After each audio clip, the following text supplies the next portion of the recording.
हरे कृष्णा। आप सभी का स्वागत है आज के गीता क्लास में। ओम नमो भगवते वासुदेवाय। ओम नमो भगवते वासुदेवाय। ओम नमो भगवते वासुदेवाय। नारायणं नमस्कृत्य नरं चैव नरोत्तमं देवीं सरस्वतीं व्यासं ततो जयमुदीरये। नष्टप्रायेषु भद्रेषु नित्यं भागवत सेवया भगवते उत्तमा श्लोके भक्तिर्भवति नैष्ठिकी। कृष्णाय वासुदेवाय देवकी नंदनाय च नंदगोपाकुमाराय गोविंदाय नमो नमः। हरे कृष्ण। तो हम लोग आज चर्चा करेंगे श्लोक नंबर 11। तो जैसा कि कल हमने चर्चा किया 4.10 चौथा अध्याय, अध्याय का नाम है दिव्य ज्ञान। और कल हमने जो बहुत ही महत्वपूर्ण श्लोक था, श्लोक नंबर 10, वो डिस्कस किया। आज 11 है, तो ये भी one of the most important श्लोक है इन भगवद गीता, है ना। हम लोग बहुत कोट करते हैं हर जगह, ये यथा माम प्रपद्यन्ते, ये यथा माम प्रपद्यन्ते ना। बड़ी बड़ी फेमस श्लोक है बिटवीन डिवोटीज। बहुत सारे क्लासेस में आपने सुना होगा, डिवोटीज कोट करते हैं। और प्रभुपाद जी भी बहुत कोट करते हैं इसको। एक लाइन, ये यथा माम प्रपद्यन्ते, है ना। जैसा आप अदान करेंगे भगवान वैसे आपको प्रदान करेंगे। भगवान कैसे हमसे रेसिप्रोकेट करते हैं, कैसे आदान प्रदान करते हैं, उसमें भगवान ने ये साइन बताया है। ये यथामाम प्रपद्यन्ते ताम तथैव भजाम्यहम्। तो हम आइए इसको, श्लोक को पुनरावृत्ति करते हैं, इसका अनुवाद पढ़ के फिर इसको स्टार्ट करेंगे। तो आप लोग भी हमारे पीछे बोल सकते हैं, ये यथा माम प्रपद्यन्ते ताम तथैव भजाम्यहम्। मम वर्तमानुवर्तन्ते मनुष्याः पार्थ सर्वशः। ये यथा मां प्रपद्यन्ते तां तथैव भजाम्यहम्। मम वर्तमानुवर्तन्ते मनुष्याः पार्थ सर्वशः। ये यथा मां प्रपद्यन्ते तां तथैव भजाम्यहम्। मम वर्तमानुवर्तन्ते मनुष्या पार्थ सर्वशः। तो जब इसका मीनिंग है, जिस भाव से सारे लोग मेरी शरण ग्रहण करते हैं उसी के अनुरूप मैं उन्हें फल देता हूँ। हे पार्थ, प्रत्येक व्यक्ति सभी प्रकार से मेरे पथ का अनुगमन करता है। तो ये यहाँ पे दो चीजें भगवान बता रहे हैं। पहला पार्ट क्या है श्लोक का, जो पहली लाइन है ना, जिस भाव से सारे लोग मेरे शरण ग्रहण करते हैं उसी के अनुरूप मैं उन्हें फल देता हूँ। ये पहला पार्ट है श्लोक का। दूसरा पार्ट है, मम वर्तमान वर्तन्ते मनुष्या पात सर्वथा। तो देखा जाए तो भगवान ने यहाँ पे फ्रीडम दे रखा है हम लोग को कि भाई जैसा आप जो भी आप कार्य करिए, है ना, जैसा भी आपको भक्ति करना हो करिए, उसी के अनुरूप मैं आपको फल दूंगा। है ना। तो ऐसा लगेगा कि तो हम लोग कुछ भी कर सकते हैं, हाँ, ऐसा लग रहा है कि बहुत स्वतंत्रता दिया भगवान ने। लेकिन उसको अगले श्लोक भगवान क्लियरिफाई करते हैं, नहीं, मम वर्तमान वर्तन्ते मनुष्य पार्थता। प्रत्येक व्यक्ति सभी प्रकार से मेरे पथ का ही अनुगमन करता है। आप जो भी कर लो, लेकिन वो क्यों भगवान के नियम के अनुसार ही होता है ना। हम लोग अपने मन से कुछ नहीं कर सकते, है ना। आप कोई भी कार्य हम लोग करते हैं वो क्यों, वो भगवान से ही निकल के आ रहा है। Ultimately Lord is source of everything, है ना। जैसे हम लोग कुकिंग करते हैं, बहुत सारे आइटम बनाते हैं घर पे, हैं, तो वो आइटम, मान लो कुछ हमने एक्सपेरिमेंट कर दिया, किसी आइटम, नया आइटम ने बनाया, गुरु जी आज तो हमने नया आइटम बनाया है, इसका नाम भी नहीं पता क्या नाम है। एक्चुअली वो नया आइटम नहीं है, वो ऑलरेडी स्पिरिचुअल वर्ल्ड में बन रहा है।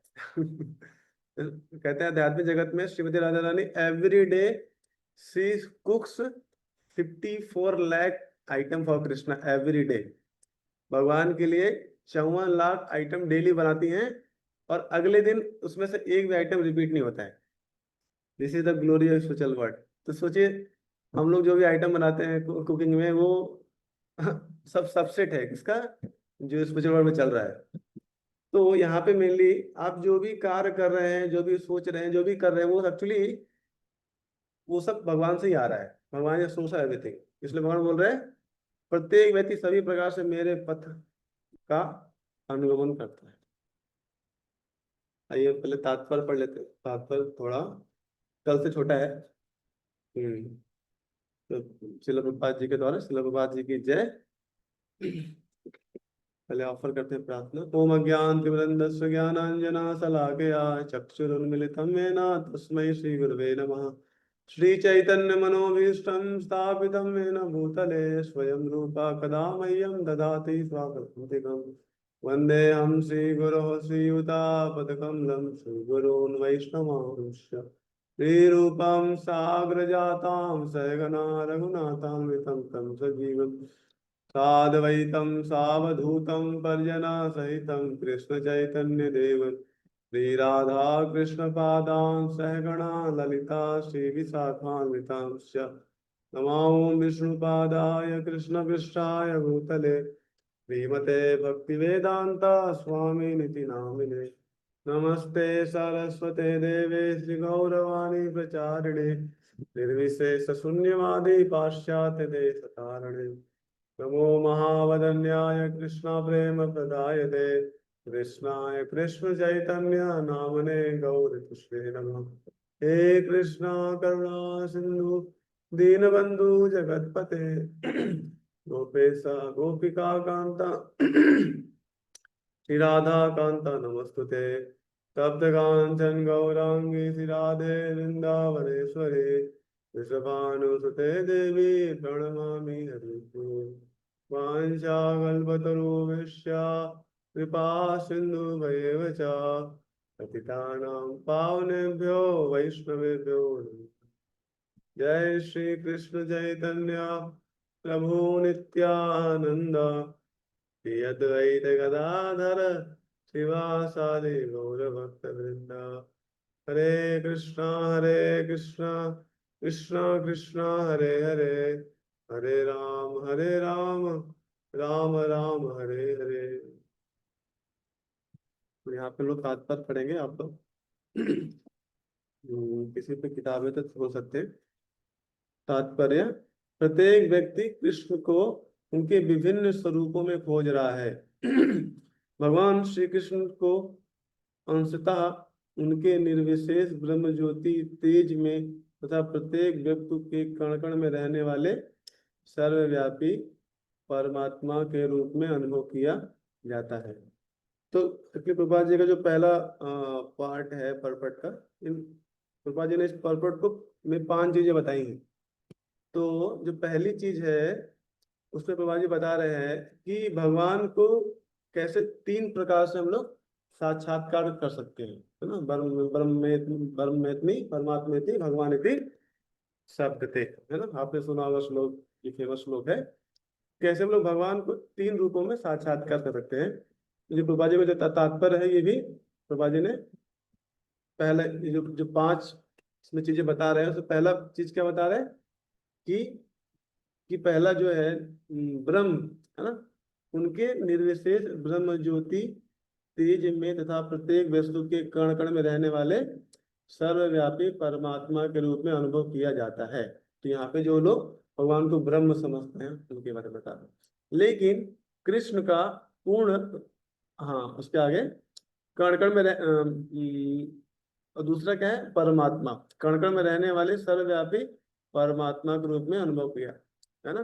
तो ये दो हो गया। पहला एक ब्रह्म ज्योति के रूप में लोग देखते हैं, दूसरा परमात्मा के रूप में देखते हैं। तीसरा क्या है, लेकिन कृष्ण का पूर्ण साक्षात्कार तो उनके शुद्ध भक्त ही कर पाते हैं। वो क्या है, भगवान रूप में। फलतः कृष्ण प्रत्येक व्यक्ति की अनुभूति के विषय हैं और इस तरह कोई भी और सभी अपनी अपनी इच्छा के अनुसार तुष्ट होते हैं। दिव्य जगत में भी कृष्ण अपने शुद्ध भक्तों के साथ दिव्य भाव में विनिमय करते हैं, जिस तरह की भक्त उन्हें चाहता है ना। तो बता रहे कौन भगवान को समझ सकता है। तीन प्रकार के लोग हैं जो भगवान को अलग अलग तरीके से जानने का प्रयास करते हैं। पहला ब्रह्मण्यति, परमात्मेति, भगवानेति, शब्द। लेकिन इन तीनों में से एक्चुअली कौन भगवान को समझ सकता है? जो भगवान को भगवान रूप में समझ सक जो देखता है ना, जो भक्त होता है ना। जो ब्रह्मवादी है वो भगवान को ब्रह्म के रूप में देखते हैं, है ना। जो योगी हैं वो भगवान को परमात्मा के रूप में देखते हैं, है ना, हृदय में है परमात्मा के रूप में। और लेकिन जो भक्त है वो भगवान के जो साक्षात्कार जो रूप है स्वयं, है ना, जो भगवान स्वरूप है जिसको साकार रूप बोलते हैं, उस रूप में भगवान को भक्ति करता है। और यही जो भक्त है वही केवल, बाकी जो दो कैटेगरी में भगवान को समझ नहीं सकते, केवल यही समझ सकता है। जो भक्त है वही भगवान को समझ सकता है। इसे बोल रहा है कि दिव्य जगत में भी कृष्ण अपने शुद्ध भक्तों के साथ दिव्य भाव से विनिमय करते हैं और भगवान उनके साथ आदान प्रदान भी करते हैं। देखिए योगी होता है तो परमात्मा को ध्यान करता रहता है, बस उसी में उसको आनंद मिलता है ना। भगवान से कुछ आदान प्रदान नहीं होता उसका। और जो ब्रह्मवादी होता है वो भगवान को एक प्रकाश के रूप में देखता है, हाँ भगवान एक प्रकाश, बस वो उसमें ध्यान लगाया रहता है ना। उसको भी थोड़ा ब्रह्म आनंद मिलता है ना। लेकिन उसको भी भगवान के साथ एक जो लीला, जो भक्त लोग भगवान का आदान प्रदान करते हैं, जैसे वृंदावन में जो ब्रह्मा जी बोलते हैं, तो कृत पुंज पुंजा, ये जो गौल बाल हैं कितने भाग्यवान हैं कि भगवान के साथ ये लोग खेल रहे हैं, है ना। भगवान के कंधे पे चढ़ रहे हैं, भगवान का जूठन खा रहे हैं, है ना। ये ऐसा मौका किसको मिलता है ना। ऐसा मौका बहुत बहुत जो जन्मों से वो तपस्या किया होगा, बहुत योग सिद्धि किया होगा, तब कृत पुंज पुंजा, वही लोग को ये भाग्य मिलता है। जो भक्त लोग होते हैं वो ऑलरेडी, हमको समझना चाहिए कि सारे जो ब्राह्मण का लेवल है, जो परमात्मा का लेवल, जो योगीज का लेवल है, भक्त लोग सब कुछ क्रॉस करके आके भगवान को प्राप्त किए, है ना। Devotees are very rare and very fortunate. और डिवोटी बनना आसान नहीं है। वो पहले ब्रह्मवादी बना होगा, फिर परमात्मावादी बना होगा, फिर जाके वो इतने जन्मों बाद उसको भक्त बनने का मौका मिला है ना। यहाँ पे बता रहे हैं कि शुद्ध भक्ति भगवान को समझ सकते हैं, क्योंकि सातवें अध्याय में भी आप देखेंगे बोलते हैं कि मनुष्य नाम सहस्ते तो कश्चित अति सिद्ध है, कि बहुत बहुत करोड़ों करोड़ों व्यक्ति में से कोई एक विरला ही भगवान को जानने का प्रयास करता है। और ऐसे करके हजारों में से एक कोई जान पाता है। कि जो ड्यूटी होते हैं वो बहुत रेयर होते हैं ना। भगवान के जो भक्त होते हैं बहुत रेयर होते हैं। जैसे प्रभुपाद जी थे, है ना। प्रभुपाद जी भगवान के शुद्ध भक्त थे, है ना? और भी जो भी उनके अनुगत्य में हैं, और भी जो हैं बहुत सारे हैं शुद्ध भक्त। लेकिन हम लोग तो प्रभुपाद जी को साक्षात्कार दे सकते हैं, कैसे उन्होंने पूरे विश्व में भगवान की जो ख्याति है फैला दी, है ना। आज भी जो बड़े बड़े संत हैं वो मानते हैं कि ऐसा कोई मानवीय व्यक्ति तो कर नहीं सकता है जो प्रभुपाद जी ने किया है 10 साल में, है ना। कोई इसको 100 साल में भी नहीं कर पाएगा। और ये मानवीय शक्ति से नहीं किया, ये पॉसिबल नहीं है। ये कोई दैवी शक्ति के द्वारा ही प्रभाव किया गया है ना। तो इस चैतन्य चेतना में भी आता है कि कृष्ण शक्ति तार बिना नहीं परवर्त, बिना कृष्ण भगवान की शक्ति से कोई प्रचार नहीं कर सकता कोई भी कृष्ण भावनामृत का इतने बड़े स्तर पर। तो आप देख सकते हैं कि डायरेक्ट भगवान को उसमें हाथ था। प्रभात जी जो मिशन उन्होंने फैलाया, तो एक्चुअली भगवान की शक्ति ही का प्रदर्शन किया है उन्होंने, है ना। तो प्रभात जी को बोलते हैं, प्रभात जी भगवान के शक्ति आवेश, भगवान की शक्ति का उनके अंदर आवेश था, शक्ति का आवेश लेके आए थे। तो ये यहाँ बता रहे हैं जो भगवान को वही समझ सकते हैं जो शुद्ध भक्त होते हैं। तब देखिए इतना अच्छा जो प्रभुपाद जी तात्पर्य दे रहे हैं, कितना क्लैरिटी आ रहा है ना। कि ब्राह्मणवादी, परमात्मावादी और जो डिवोटीज होते हैं। आगे देखेंगे, कोई एक भक्त कृष्ण को परम स्वामी के रूप में चाहता है। तो यहाँ पे अभी बताएंगे कैसे जो भक्त होते हैं वो 5 रसों में भगवान से आदान प्रदान करते हैं, है ना? तो कोई भगवान को अपना स्वामी मानता है, दूसरा अपने सखा के रूप में, तीसरा अपने को पुत्र के रूप में, चौथा प्रेमी के रूप में। कृष्ण सभी भक्तों को समान रूप से उनके प्रेम की प्रगाढ़ता के अनुसार फल देते हैं। तो जो भक्त होता है वो भगवान को अलग अलग रसों में उनकी सेवा करता है ना। भौतिक जगत में भी ऐसा ही विनिमय की अनुभूति होती है। वे विभिन्न प्रकार के भक्तों के अनुसार भगवान द्वारा समभाव से विनिमय की जाती है। शुद्ध भक्त यहाँ पर और दिव्य धाम में भी कृष्ण का सानिध्य प्राप्त करते हैं और भगवान की साकार सेवा कर सकते हैं। इस तरह वे उनकी प्रेमा भक्ति का दिव्य आनंद प्राप्त करते हैं। किंतु, है ना, अभी बोल रहे जो निर्विशेषवादी हैं, किंतु जो निर्विशेषवादी हैं, जो जीवात्मा के अस्तित्व को मिटाकर आध्यात्मिक आत्मघात करना चाहते हैं, स्पिरिचुअल सुसाइड, आध्यात्मिक आत्मघात, जो मायावादी है उनको प्रभा जी बोल रहे हैं वो क्या करते हैं, स्पिरिचुअल सुसाइड करते हैं। मतलब उनके जो आत्मा का हनन, अपने जो आत्मा को ही मार देते हैं वो, है ना, आत्मघात करते हैं। कृष्ण उनको भी अपने तेज में लीन करके उनकी सहायता करते हैं। लेकिन भगवान इतने कृपालु हैं कि उनको भी थोड़ा बहुत कृपा देते हैं, है ना। ऐसे निर्विशेषवादी सच्चिदानंद भगवान को स्वीकार नहीं करते, फलतः वे अपने व्यक्तित्व को मिटाकर भगवान की दिव्य सगुण भक्ति के आनंद को प्राप्त नहीं कर पाते, है ना। उनमें से कुछ जो निर्विशेष सत्ता में दृढ़ता पूर्वक स्थित नहीं हो पाते, वे अपनी कार्य कर करने की सुप्त इच्छाओं को प्रदर्शित करने के लिए इसी भौतिक क्षेत्र में वापस आते हैं। देखिए कितना डेंजरस है, यहाँ पे कह रहे हैं कि देखिए जो निर्विशेषवादी, जो मायावादी होते हैं, है ना, जो भगवान को का साकार को नहीं मानते हैं, पहले तो उनकी साधना बहुत ही कठिन होती है ना, बहुत ही डिफिकल्ट। जैसे कल में बताया कि कैसे वो लोग आंख बंद करके एक प्रकाश के ऊपर फोकस करने का प्रयास करते हैं लेकिन सो जाते हैं, है ना। तो ऐसे बहुत सारे लोग नाटक करते हैं। तो कहते हैं अगर कोई योगी है, उसने अगर 100% कर लिया, अगर वो परफेक्ट हो गया, एक्सपर्ट हो गया, तो ब्रह्म में लीन हो जाएगा, है ना। जिस भगवान बोल रहे हैं उसको अब भगवान अपने तेज में लीन कर देते हैं, है ना। लेकिन मान लो कोई योगी है, उसने इतना मेहनत किया लेकिन 95% ही रह गया, 95% रह गया, 5% कर नहीं पाया, मतलब इतना एक्सपर्ट नहीं हो पाया वो। उसमें बोल रहे हैं इसको दोबारा फिर जन्म लेना पड़ेगा, उसको दोबारा फिर आना पड़ेगा। और आएगा तो फिर क्या करेगा वो अपनी कार्य करने की सुप्त इच्छाओं को प्रदर्शित करने के लिए इस भौतिक क्षेत्र में वापस आते हैं, क्योंकि उनके अंदर जो इच्छाएं हैं वो भी मरी नहीं है ना। वो आर्टिफिशियल तरीके से अपने इच्छाओं को मारने का प्रयास करते हैं, लेकिन अब इच्छाएं खत्म नहीं हुई हैं तो वो वापस फिर से इस जगत में आते हैं और फिर अलग अलग के सोशल वेलफेयर, फिलोंथ्रॉपिक्स, ऐसा अलग अलग काम वो लोग करना स्टार्ट करते हैं, है ना। उन्हें वैकुंठ लोक में प्रवेश करने नहीं दिया जाता, क्योंकि वैकुंठ लोक में तो लोग सेवा करने से भाव जाते हैं, लेकिन उनके अंदर सेवा के भाव ऑलरेडी खत्म हो चुका है। वो तो अपने आप को भगवान ही मानते हैं, तो उनके अंदर सेवा वृत्ति नहीं रहती है, उनके अंदर भोग वृत्ति रहती है ना। आगे, किंतु उन्हें भौतिक लोक में कार्य करने का अवसर प्रदान किया जाता है जो सकाम कर्मी है। भगवान उन्हें यज्ञेश्वर के रूप में उनके कर्मों का वांछित फल देते हैं। जो योगी हैं और योग शक्ति की खोज में रहते हैं, उन्हें योग शक्ति प्रदान करते हैं। दूसरे शब्दों में प्रत्येक व्यक्ति की सफलता भगवान की कृपा पर आश्रित रहती है। समस्त प्रकार की आध्यात्मिक विधियां एक ही पथ में सफलता की विभिन्न कोटियां हैं, है ना। तो यहाँ पे जो ये पार्ट हमारे तात्पर्य चल रहा है उसमें बोल रहा है कि Krishna is the object of everyone's realisation. सब लोग, अब देखिए मायावादी है वो भी भगवान को ही खोज रहा है अल्टीमेटली, हाँ।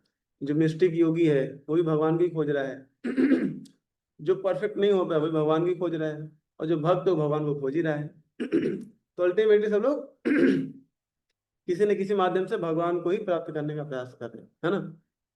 जैसे फ्रूटी वर्कर है ना, जो कर्म कांडी से काम कर्मी है ना, वो क्या करता है, सकाम कर्म करता है और उससे कुछ क्या कहते हैं, कुछ बेनिफिट प्राप्त करने का प्रयास करता है ना। तो भगवान को वही हेवन लोग उनको प्रदान करते हैं, जाओ फिर तुम थोड़ा स्वर्ग लोक में एंजॉय करके आओ। जो इम्पर्सनलिस्ट होते हैं वो ब्रह्म ज्योति में लीन होना चाहते हैं, भगवान उनको ब्रह्म ज्योति देते हैं। और जो योगी होते हैं उनको मिस्टिक पावर चाहिए, भगवान उनको मिस्टिक पावर दे देते हैं। और लेकिन जो ड्यूटी होते हैं उन्हें क्या चाहिए, उनको भक्ति चाहिए, भगवान उनको भक्ति दे देते हैं, है ना। तो लेकिन सबसे ज्यादा महंगा सौदा किसका होता है, कोई बताएगा, इन चारों में से महंगा सौदा कौन सा है।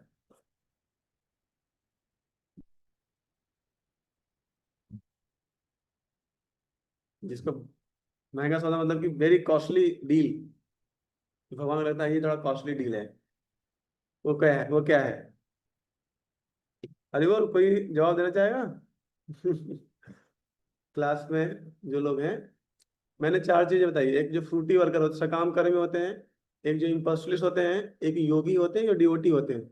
चारों भगवान को अलग अलग तरीके से प्राप्त करने का प्रयास करते हैं। तो उसमें से किसका सौदा महंगा होता है? डिवोटी का, या योगी का, या इम्पस्टलिस्ट का, या कर्मकांडी वालों का? भगवान को लगता है कि हाँ, ये थोड़ा सौदा महंगा है। किसका सौदा महंगा होता है? Any comment? डिवोटी। हरे कृष्ण प्रभु जी। डिवोटी का। कौन बोल डिवोटी का? और डिवोटी। रानी। रानी माता जी। चलिए, माता जी बोले डिवोटी का सौदा महंगा है। और कोई बताया जाएगा किसका सौदा महंगा है? Any more comments? प्रभु जी समझ में नहीं आया कि भगवान के लिए भगवान महंगे हैं ना, तो इसलिए हमने बोला। नहीं नहीं नहीं, भगवान को भी लगता है कि ये थोड़ा ज्यादा महंगा सौदा है। जैसे आप एग्जाम्पल के तौर पर देखते हैं, एक एक भौतिक एग्जाम्पल लेते हैं। मान लीजिए आप कल कल को कोई सबसे बड़ा अमीर आदमी है, अभी पता नहीं कौन है, लेकिन मान लो इंडिया का अडानी है, मान लीजिए अडानी, अडानी के पास आप गए, है ना? उसके जी। पास है, और उससे कोई जा रहा है, वो कोई बोल रहा है कि हमको 1,000 रुपए दे दीजिए, है ना? और दूसरा व्यक्ति जा रहा है, वो कह रहा है कि हमको अपनी कार दे दीजिए, है ना? तो कोई व्यक्ति जा रहा है, वो कह रहा है मुझे अपनी कंपनी में जॉब दे दीजिए, है ना? और एक व्यक्ति वो जा रहा है, वो कह रहा है कि मुझे अपना दोस्त बना लीजिए, अपना फ्रेंड। तो कौन सा उसके लिए देना ज्यादा इजी रहेगा? प्रभु दोस्त वाला दोस्त वाला इजी रहेगा। टफ रहेगा प्रभु। दोस्त वाला इजी नहीं रहेगा हमारे ख्याल से प्रभु जी। वो जो जवाब दे हाँ सकता है क्या? हाँ, दोस्त बन जाएगा तो उसे अपने आप को देना पड़ेगा ना। ऑब्लिगेज हो जाएगा कि भाई फ्रेंड है, तो फ्रेंड में बहुत सारी फॉर्मेलिटीज होती है। कोई पैसा मांग रहा है तो भाई पैसा तुरंत दे देंगे, लो भाई ले जाओ, इतना पैसा हमारे पास है। कंपनी, इतनी सारी कंपनी है, लो एक जॉब ले लो। इतनी सारी कारें हैं भाई, कार, उसके लिए ज्यादा इजी नहीं रहेगा। लेकिन कोई फ्रेंडशिप अगर कोई मांग लिया उससे, मुझे अपना फ्रेंडशिप दे दीजिए, तो वो उनके लिए बहुत कठिन सौदा होगा। क्योंकि एक फ्रेंड की जिम्मेदारी होती है ना, फ्रेंड कि वो सुख दुख में साथ रहेगा उसके, है ना, ऑलवेज अवेलेबल रहेगा। वो ज्यादा महंगा सौदा है ना? जो भी उस वो बोलेगा उसको करना पड़ेगा, है ना? जब भी बुलाएगा उसको आना पड़ेगा, तो बहुत ज्यादा इसमें। लेकिन ये सबसे ज्यादा महंगा सौदा है भगवान के लिए। तो भगवान बाकी सब कुछ बहुत ही आसानी दे देते हैं, है ना? कोई मांगे, पैसा मांगे, धन धनम जन्म सुंदरी, सब कुछ बहुत आसानी देते हैं। लेकिन भगवान भक्ति आसानी से नहीं देते हैं। भक्ति के लिए फिर बहुत ही टेस्टिंग करना पड़ता है। जैसे आप बोले भगवान मुझे थोड़ा धनम चाहिए, बोले ले जाओ। जन्म चाहिए, ले जाओ। सुंदरीम चाहिए, ले जाओ। लेकिन बोले नहीं भगवान, अहितु की भक्ति चाहिए। भगवान बोलते हैं नहीं नहीं, रुको रुको रुको, वेट कर वेट कर। रुको, अभी नहीं दूंगा, इतनी जल्दी नहीं दूंगा। क्यों? क्योंकि अगर भगवान ने किसी को अपनी भक्ति दे दिया, तो वो अपने आप को ही दे देते हैं, है ना? जैसे यशोदा मैया के केस में देखेंगे। अब यशोदा मैया भगवान की माँ है ना? भगवान के, अब भगवान को छड़ी से भी डांट रही है ना? क्यों? क्योंकि वो भगवान की महान भक्त हैं। और भगवान ने अपने आप को ही यशोदा मैया को सौंप दिया है कि आप जैसे, तुम मुझे खाना खिलाओगे तो मैं खाऊंगा, नहीं खिलाओगे तो भूखा रह जाऊंगा। तो जो भगवान जो आत्मा राम है, ही बिकेम स्तन्य काम। भगवान माँ के यशोदा मैया के दूध के लिए वो भूखे हो गए हैं। तो ये है भगवान की भगवत्ता। इसलिए ये जो भक्त वाला सौदा है, ज्यादा महंगा है। तो इसलिए जो डिवोटी होते हैं बहुत चालाक होते हैं ना। कृष्णा भक्त बड़ा चतुर। उनको पता है कि मैं छोटा मोटा चीज भगवान से नहीं मांगूंगा, और सीधे भगवान से भक्ति मांगते हैं बस। क्योंकि भगवान के भक्त बहुत ही चतुर होते हैं, वेरी इंटेलिजेंट। तो आगे हम लोग आते हैं तात्पर्य में।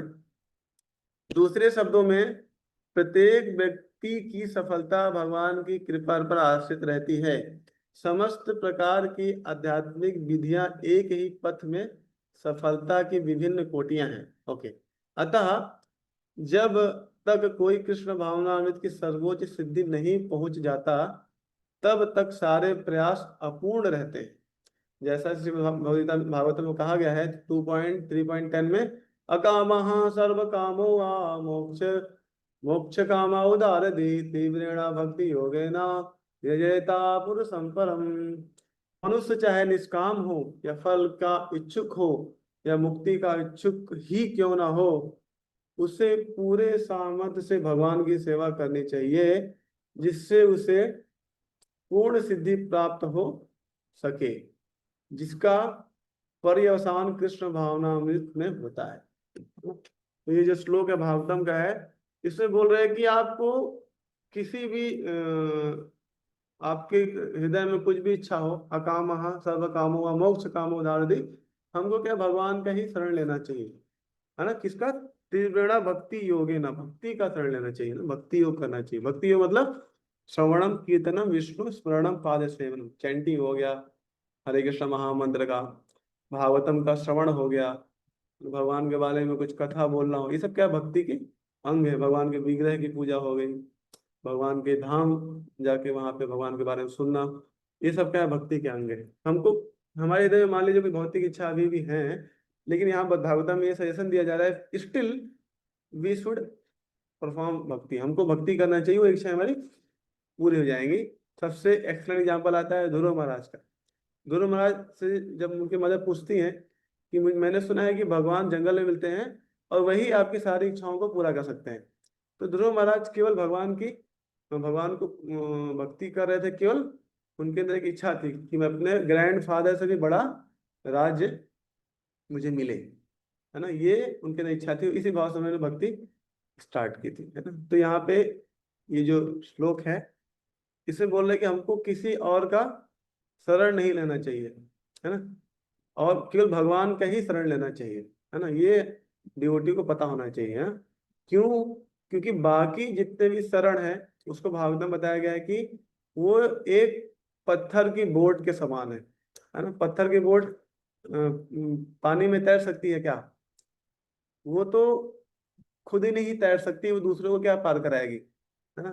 जैसे हम लोग अलग अलग समय में अलग अलग लोगों का शरण लेते हैं, तो हमको लगता है कि ये व्यक्ति मेरा हेल्प करेगा, है ना, ये व्यक्ति मेरा हेल्प कर सकता है मेरा, लेकिन अल्टीमेटली भागवतम में क्या बताया गया है, ये सब क्या है? पत्थर के बोट है ना, वो खुद ही डूब जाएंगे, वो आपको क्या पार कराएंगे। तो दूसरा एग्जाम्पल आता है कुत्ते की पूंछ का। कोई सोचे कि कुत्ते की पूंछ पकड़ के वो समुद्र को पार कर लेगा, इट इज नॉट पॉसिबल, है ना। कुत्ता इतना चालाक होता है, आप जैसे उसकी पूंछ पकड़ोगे आपको तुरंत डुबा देगा। ऐसा होता है। तो यहाँ पे बहुत ही प्रोमिनेंट यहाँ पे लेसन दिया जा रहा है कि हमको हर केस में भगवान का ही शरण लेना चाहिए, है ना। हर किसी भी केस में, यानी आर्थो जिज्ञासु अर्थार्थी, एनीबडी, उसको कोई भी इच्छा हो, उसको भगवान का ही शरण लेना चाहिए। अब आते हैं हम लोग श्लोक पे, जो हमारा श्लोक है 2.11। तो पहले हम लोग कनेक्शन देखेंगे, इसका कनेक्शन क्या है पिछले श्लोक से। तो जो पिछला श्लोक हमने पढ़ा था, वीत राग भया क्रोधा मनमया मा उपासिता बहवो ज्ञान तपसा पूता मद्भाव आगता। तो यहाँ पे आप देखेंगे कि अर्जुन को भगवान बोल रहे हैं कि ये जो तीन चीजें हैं, है ना, राग भय क्रोध, अगर इसको कोई अपने जीवन से निकाल देता है तो वो मुझे प्राप्त कर लेगा, मेरा भाव को, मतलब भगवान के प्रेम को प्राप्त कर लेगा, है ना। माँ उपासिता ना, मद भाव भागता, मेरा भाव मतलब मेरा जो प्रेम है, शुद्ध प्रेम, उसको प्राप्त कर लेगा। तो ये यहाँ पे भगवान उसको बताते हैं। लेकिन अभी नेक्स्ट श्लोक में अर्जुन मानो पूछ रहा है कि भगवान, मान लीजिए कोई व्यक्ति आपको प्रेम नहीं चाहिए, किसी को, हर व्यक्ति को तो भगवान का प्रेम नहीं चाहिए ना, किसी को कुछ और चाहिए, है ना। इस संसार में कितने लोग हैं जो भगवान का प्रेम चाहिए, है ना। एक बार प्रभुपाद जी से एक व्यक्ति, प्रभुपाद जी बता रहे थे कि our goal of life is to go back home, back to Godhead, है ना, हमारा जीवन का उद्देश्य है कि भगवत धाम जाना। तो बोला प्रभुपाद जी, अच्छा भगवत धाम जाके वापस तो आ सकते हैं ना। तो प्रभुपाद जी, अरे अरे वहां जाके वापस आने की जरूरत ही नहीं रहेगा। तो लोगों को क्या कंसेप्शन है कि ठीक है भगवत धाम अच्छा है, लेकिन एक बार विजिट करके फिर वापस आना है यहाँ पे, ऐसा लोगों के अंदर धारणा रहती है। भाई वहां पे क्या करेंगे रह के, यहाँ तो इतना अच्छा है। तो लोगों को विश्वास ही नहीं है कि भगवत धाम कितना ब्यूटीफुल है, वहां जाने में वापस आने की आवश्यकता ही नहीं है, वहां सब कुछ है, लेकिन लोगों को चाहिए ही नहीं, है ना। और दूसरा एक फेमस एग्जांपल आया कि जैसे नारद मुनि एक बार भगवान के पास गए थे और बोले भगवान आपके इतने सारे नीचे जीवात्माएं हैं, इतनी परेशान है, तड़प नहीं है, आप उनको अपने धाम में क्यों नहीं बुलाते हैं? हाँ, तो भगवान बोलते हैं कि ठीक है, आप जितने लोगों को ले आओगे मैं सबको मैं अपने धाम में एक्सेप्ट कर लूंगा। तो नारद मुनि पूरा बोलते हैं, सही भगवान, आप सही बोल रहे हैं, आप ले एक्सेप्ट कर लेंगे सबको? बोले हाँ, आप जितने लोग ले आएंगे मैं एक्सेप्ट कर लूंगा। नारद मुनि एकदम खुश आते हैं, वो जाते हैं पूरा एकदम भौतिक संसार में आते हैं, बोलते हैं, अनाउंसमेंट कर देते हैं कि अरे सुनो सुनो सुनो, मैं बहुत बड़ा आपके लिए बहुत गुड न्यूज है, गुड न्यूज है। हैं, भगवान ने बोला है कि जितने लोग मेरे साथ चलेंगे भगवान सबको वैकुंठ लोक में वो क्या बोलते हैं अलाउ कर देंगे, उसको वहां पे उनको एंट्री मिल जाएगा वैकुंठ लोक में, सब लोग चलो ऐसा करके। तो सब लोग ठीक है, वैकुंठ लोक में एंट्री मिल जाएगा, सब लोग चलने लगे, है ना। उसमें सब लोग नहीं चलने लगे, बहुत जितने लोग चलने लगे वो भी भीड़, लेकिन काफी लोग चलने लगे। फिर जाते रहे तो बीच में एक कहते हैं एक पेड़ आता है जिसमें बहुत अच्छे अच्छे फल होते हैं। कुछ लोग वहीं अटक गए, बोले फल खाएंगे फिर आएंगे, कुछ लोग वहां अटक गए। फिर आगे जाता है एक बहुत अच्छा गार्डन, नदी वदी आती है वहां पे, बहुत सीनरी। कुछ लोग वहां अटक गए, बोले आप जाइए हम थोड़ा यहाँ पे रेस्ट करके आते हैं। फिर थोड़ा आगे गए, है ना। फिर थोड़ा आगे गए, देखा एक पेड़ है, पेड़ में चांदी चांदी के लगे हुए थे, चांदी के आभूषण लटके हुए थे। अरे चांदी, कुछ लोग वहीं अटक गए। थोड़ा और आगे गए, एक दूसरा पेड़ आया, वहाँ सोने का कुछ आभूषण दिखे उन लोग को, बोले सोने का पेड़ है, सोने का पेड़ है। तो वहाँ कुछ लोग वहां अटक गए। थोड़ा और आगे बढ़े तो एक जगह आया जहाँ पे डायमंड, बहुत सारे डायमंड रखे थे, बहुत सारे पूरा डायमंड का पूरा वहां पे खेती था। तो कुछ लोग वहां अटक गए। जब नारद मुनि फाइनली जब बैकुंठ लोग पहुंचे तो बोले भगवान देखो मैं लेके आया इतने लोगों को, आप इनको स्वीकार करिए। तो भगवान हंसने लगे। तो बोले हंस क्यों रहे? नारद मुनि से पूछे थोड़ा पीछे देखो। पीछे देखे तो कोई नहीं था। सब बीच में अटक गए, है ना। तो मतलब किसी को भगवान चाहिए नहीं, सबको भौतिक चीजें चाहिए। सब लोग बीच बीच में कुछ ना कुछ मिल गया उनको अपने मन का, वो अटक वहीं पे अटक गया। तो हमको अपने हृदय में झांकना चाहिए कि रियली वी वांट कृष्णा, हमको भगवान चाहिए क्या? अगर जिस दिन हमारे हृदय में वो भाव आ गया कि भगवान मुझे चाहिए, आपको भगवान मिल जाएंगे। भगवान ने बोला है कि उसमें वाल्मीकि रामायण में आता है ना कि सकित प्रपन्नो यमस्मास्मि याचते, कि कोई अगर एक बार भी प्रेम से मुझे बोल दे कि भगवान मैं आपका हूँ, मैं उसको तुरंत स्वीकार कर लेता हूँ। जैसे विभीषण जी आए थे, तो भगवान के पास आए, उन्होंने भगवान का शरण लिया। आपने सुना होगा रामचरित मानस, विभीषण की शरणागति इतना ही आता है, कैसे भगवान ने उसको शरण दिया, है ना। तो भगवान बोलते हैं अगर रावण भी क्यों ना आ जाए मेरे पास, मैं उसको भी स्वीकार कर लूंगा, लेकिन आए तो पहले, है ना। तो हम लोग रावण के ही रिप्रेजेंटेटिव है ना। ऐसा। तो हम लोग देख रहे थे कनेक्शन में था कि जो पिछला श्लोक था उसमें बता रहे थे कि कोई अगर ये तीन चीजों से कोई बच जाएगा, दूर कर लेगा, तो मुझे प्राप्त कर लेगा, मेरा भाव को प्राप्त कर लेगा। लेकिन जो लोग, अर्जुन मानो पूछ रहा है कि मान लो किसी के अंदर इच्छा नहीं है भगवान का प्रेम प्राप्त करने का, कुछ और प्राप्त करने का इच्छा है, तो उसके लिए क्या, उसके लिए कुछ ऑप्शन दीजिए, है ना। तो भगवान देखिए तुरंत भगवान का सैल्यूशन था। तो युद्ध के बीच में तुरंत, है ना, उन्होंने बोले ठीक है। तो भगवान उसको अल्टरनेटिव देते हैं, ठीक है अगर कोई मुझे मेरा प्रेम नहीं चाहिए, किसी को मैं नहीं चाहिए, उसके लिए दूसरा अल्टरनेटिव क्या है, ये यथा माम प्रपद्यन्ते ताम तथा भजाम्यहम्, कि जिस किसी भाव से, है ना, जिस भाव से सारे लोग मेरी शरण ग्रहण करेंगे उसी के अनुरूप में उन्हें फल दूंगा, है ना। बोले ठीक है, अगर वो जिस भाव से मेरे पास आएगा, अगर वो ब्रह्मवादी के रूप में आएगा, ठीक है, उसको ब्रह्म में उसको मैं लीन करा दूंगा। कोई सकाम भाव से आएगा, उसको मैं मेटेरियल एंजॉयमेंट दे दूंगा। अगर कोई योगी मिस्टिक पावर के लिए आएगा, उसको मैं मिस्टिक पावर दे दूंगा, है ना। और कोई अगर भक्ति के लिए आएगा, उसको मैं भक्ति दे दूंगा। तो भगवान ने ये अल्टरनेटिव दे रखा है, ये धाम प्रपद्यन्ते ताम तथैय भजाम्यहम्। तो यहाँ पे एक बहुत, अभी कितना समय है, 10 मिनट है, मैं एक प्रश्न है यहाँ पे, बहुत फेमस प्रश्न है कि आप लोग इसका आंसर करिएगा अगर आप लोग को आइडिया हो तो। भाग्य बड़ा है कि मेहनत बड़ी है? इसका आंसर क्या होगा? हमारे जीवन में भाग्य ज्यादा बड़ा होता है कि मेहनत ज्यादा बड़ी होती है?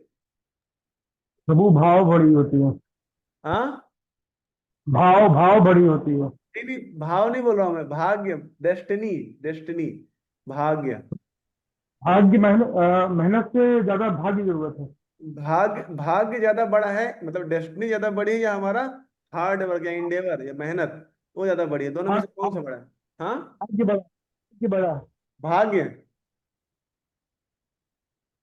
आप जी भाग्य बोल रहे हैं, भाग्य बड़ा है? जी प्रभु, भाग्य बड़ा है। अच्छा अच्छा, यस। और कोई बताना चाहेगा क्या बड़ा है, भाग्य बड़ा है या मेहनत बड़ी है? भाग्य बड़ा है प्रभु जी। हाँ, भाग्य बड़ा है, भाग्य। भाग्य बड़ा है, ओके। और कोई बताना चाहेगा? भाग्य बड़ा है, आप लोग। प्रभु जी मेहनत तो चाहिए ही, पर भगवान का आशीर्वाद भी थोड़ा सा भाग्य रहता है, पर मेहनत तो करना ही है। अच्छा अच्छा, माता जी बीच में बोले मेहनत भी चाहिए भाग्य भी चाहिए, ओके। और कोई? भगवान से जुड़ने के लिए भी तो भाग्य चाहिए प्रभु जी। हाँ, यस माता जी। और कोई बताया जाएगा, भाग्य बड़ा या मेहनत? हरे कृष्ण प्रभु जी अपनी इच्छा और कर्म से भाग्य बनता है, तो भगवान जी उस हिसाब से हमारा भाग्य देते हैं, जिस हिसाब से हम कर्म करके इच्छा करते हैं। अच्छा, माता जी ने इस इच्छा भी बीच में लेकर आई। इच्छा है, भाग्य और मेहनत भी आ गया, हाँ, तीन चीजें आ गई।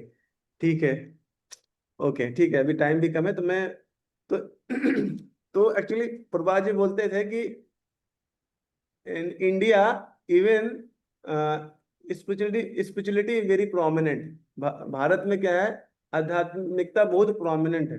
इवन रिक्शा वाला भी, उसको भी बहुत कुछ पता होता है ना? ऐसे ही हमारा एक बनारस में एक पान वाला था, बनारसी, बहुत फेमस है बनारस का पान। तो एक व्यक्ति था, उसका पान खाने जाता था, और उसको बोल, जब भी, अब जानते हैं पान वाले कितना बोलते हैं, कत्था डालूं, क्या है, चूना डालूं, कितना डालूं, ऐसा करके वो लोग बोलते रहते हैं। तो अब वो बोलते बोलते एक्सपर्ट हो जाते हैं वो लोग, काफी फिलोसफी उनको आने लगता है बहुत कुछ। तो वो पान वाले के पास गया, और पान वाले पूछा, और भाई जीवन में क्या चल रहा है, ऐसे वो लोग थोड़ा संबंध बनाते हैं, पूछ के जीवन में क्या चल रहा है। तो बोला हाँ, और कितना डालूं, कत्था, ऐसा करके वो लोग बात करते हैं। तो व्यक्ति को लगा ठीक है, ये व्यक्ति हमेशा वो जीवन भर में पूछता रहता है, इससे पूछता हूँ कि ये क्वेश्चन भाग्य बड़ा है या मेहनत बड़ी है? उसने पूछा बनारसी, जो पान वाला था, कि ये बताओ भाग्य बड़ा है किस्मत बड़ा है, मतलब मेहनत बड़ी है? तो उसने एक एग्जाम्पल दिया, बोला कि आप बैंक गए, बैंक बैंक में एक लॉकर मिलता है जिसमें आप अपने महत्वपूर्ण चीजें रखते हैं, ज्वेलरी रख सकते हैं। बोले लॉकर में दो चाबियां होती हैं, एक मैनेजर के पास रहती है, एक एक आपके पास रहती है। तो अगर मैनेजर चाहे कि वो उस चाबी से अकेले खोल ले, तो नहीं खोल पाएगा। और अगर आप चाहे कि आप अपनी चाबी से लॉकर खोल लें, तो वो भी नहीं खोल पाएंगे। जब आप जाएंगे, मैनेजर अपनी चाबी लगाएगा, और आप अपनी चाबी लगाएंगे, दोनों की चाबी से आपका लॉकर खुलेगा, जिसमें ज्वेलरी जो भी रखा है। तो बोलते इस तरह भाग्य और मेहनत दोनों इंपॉर्टेंट है। दोनों इंपॉर्टेंट, जब दोनों चाबियां लगती हैं तभी हमारा भाग्य खुल जाता है। है ना? तो मेहनत एंड भाग्य दोनों इंपॉर्टेंट है। तो यहाँ पे मैं एक ये क्यों बताया, क्योंकि जो यहाँ पे भगवान यहाँ पे बोल रहे हैं, ये अथामा प्रपद्यन्ते, ये कुछ ऐसा ही लग रहा है कि जैसे हम लोग बहुत फेमस सुनते हैं, जैसा करनी वैसा भरनी। ऐसा बहुत फेमस स्टेटमेंट सुनते हैं, भाई जैसा करेगा वैसा भरेगा। ये टिट फॉर टैट, है ना, इंग्लिश में बोलते हैं टिट फॉर टैट, ईंट का जवाब पत्थर से, ऐसा करके टिट फॉर टैट बताते हैं, जैसा करने। तो क्या भगवान भी वही बोल रहे हैं क्या, सेम चीज जो हम लोग यहाँ पे फेमस है, ये था हम प्रपद्यन्ते, कि जैसा वो करेगा उसको वैसा फल दूंगा, या जैसा करेगा वैसा भरेगा? क्या भगवान वैसा बोल रहे हैं क्या? तो इसको थोड़ा समझना पड़ेगा, इस सेंटेंस को, ये यथामन प्रपद्यन्ते क्या क्या मतलब होगा एक्चुअली। जैसे कोई माँ होती है ना, माँ के पास आप जाएंगे, तो अगर माँ मान लीजिए चपाती बना रही है, तो अगर, हाँ हाँ लगाए ना, हाँ, तो अगर कोई बेटा उससे मांगता है, माँ चपाती चाहिए, है ना, तो वो माँ क्या करेगी, वो चपाती तो डेली बनाती है, लेकिन उसके बेटे के प्रति उसका कुछ ज्यादा ही भाव रहता है, उसका स्पेशल भाव रहता है ना, माँ का बेटे के प्रति कितना प्रेम होता है। तो वो क्या करेगी, चपातियों को ज्यादा फुलाने का प्रयास करेगी और अच्छे से चपाती फुलाएगी, है ना, उसमें बढ़िया से घी लगाएगी, है ना? घी लगा के फिर खुद अपने हाथ से आके बेटे को परोसेगी। तो ये माँ का भाव होता है? तो भगवान जो यहाँ पे बोल रहे हैं, ये यथामाम प्रपद्यन्ते, ये किसको बोल रहे हैं? जीवात्माओं को बोल रहे हैं, जो भगवान के अंश हैं। भगवान बोलते हैं कि सुहृदम सर्वभूता नाम, ये मेरे को बहुत इंटीमेट, बहुत मेरे को डियर है। तो जो भाव माँ का अपने बेटे के लिए है, माँ चपाती मांग रहा है, तो माँ उसको इतना प्रेम से लाके चपाती को एकदम, है ना, एकदम मल्टीग्रेन आटा, है ना, सबसे जो महंगा आटा है उससे चपाती बना के देसी घी लगा के एकदम प्रेम से जो दे रही है, उसी प्रकार भगवान भी हमको, जब कोई व्यक्ति भगवान से कुछ मांगता है या कुछ करने का प्रयास करता है, तो भगवान उसी भाव से भगवान भी उसको दे दे। ऐसा नहीं है टिट फॉर टैट, जैसा करनी वैसा भरनी, नहीं कि वो हमको एक ऐसा है। भगवान के हृदय में वो जो जो जस्ट मैं कंपेयर करने का प्रयास कर रहा हूँ, क्योंकि हम लोग माँ का ही प्रेम समझ सकते हैं, हालांकि जो भगवान का प्रेम वो माँ, करोड़ों करोड़ों माँ के प्रेम से कई ज्यादा गुना है। इसका एग्जाम्पल आता है भागवतम में, जब ध्रुव महाराज अपनी माँ के पास जाते हैं, तो उनकी माँ से वो पूछते हैं कि मुझे, जैसे मैंने बताया कि मुझे किंगडम चाहिए, मुझे राज्य चाहिए। तो माँ बोलती है कि भगवान ने सुना है कि भगवान ही दे सकते हैं तुमको, और भगवान जंगल में मिलते हैं। और फिर वो अकेले जाने लगे, और फिर वो बोलती है एक्चुअली जो भगवान हमसे सबसे ज्यादा प्रेम करते हैं, मैं तो अकेले तुमको कितना प्रेम कर सकती हूँ। कहते मेरे जैसे करोड़ों करोड़ों माओ के बराबर, बराबर या उनसे कहीं ज्यादा भगवान हमसे प्रेम करते हैं। तो भगवान का प्रेम अब देखिए, माँ भी होती है घर पे जनरली। आप लोग से कितने लोगों को पता है कि आपके, मतलब ऐसा पूछा जाए कि आपकी माँ का सबसे फेवरेट व्यंजन क्या है, कितने लोग बता सकते हैं? है ना? अपने फ्रेंड का या अपने जो कोई डियर है, नियर डियर बिलव्ड, उसका तो सब जानते हैं, लेकिन माँ का फेवरेट आइटम किसको पता है? अगर पूछा जाए तो 90% लोगों को नहीं पता होगा कि माँ का फेवरेट आइटम क्या है, उसकी मदर का। क्यों? क्योंकि अब देखो, जो माँ होती है घर में सबको पहले खाना खिला देती है, बाद में जो बचा खुचा लास्ट में खाती है, उसका यही भाव रहता है वो, है ना।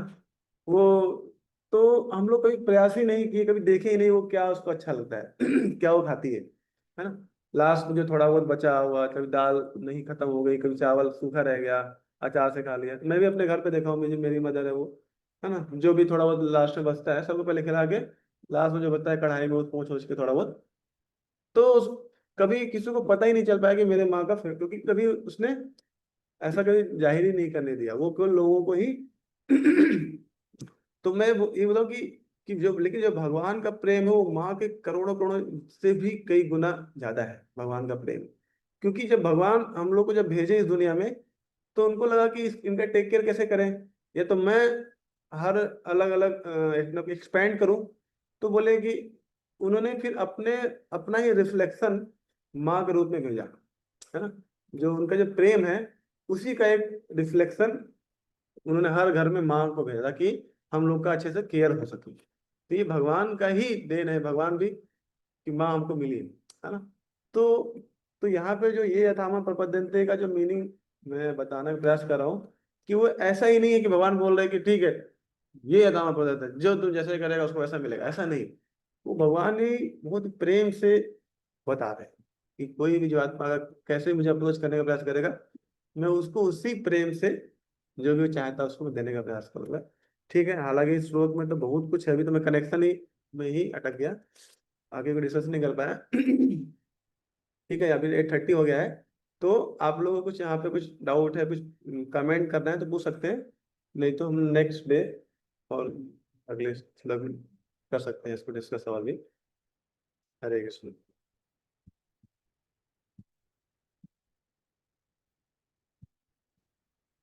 ओके, तो हाँ, सच थैंक है यू कि प्रभु जी। जब क्वेश्चन पूछते हैं तो पता चलता है कि हम लोग कितना बोल, मतलब जवाब देने के काबिल हैं भगवान के बारे में सोचने के। अब क्वेश्चन में पूछा है तो जी, अच्छा क्लास था। हरे कृष्ण। थैंक यू माता जी। और किसी में कुछ प्रश्न है, क्वेरी, कुछ कमेंट कोई बोलना चाहे लोग के ऊपर? अभी 1 मिनट है 8:30 में।